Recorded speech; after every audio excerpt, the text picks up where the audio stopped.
This is the battery which is inside of the bat. These are all the batteries. One is old one, the Sanka is a new one. This is the upper portion of the battery which shows plus or minus. So this is a bat. We have to remove all the screws to open the handle.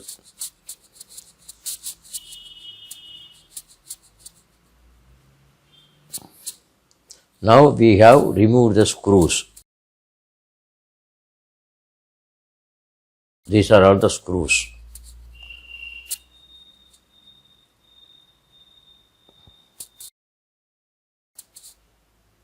Now we are opening the top portion of the handle.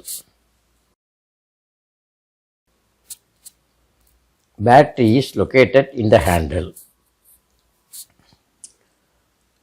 This is the battery which has to be replaced.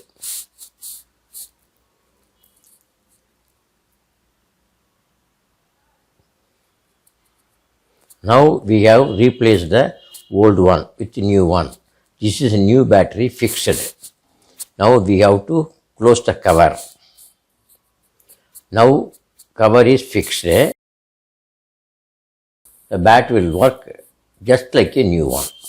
Batteries are available in all the electronic shops.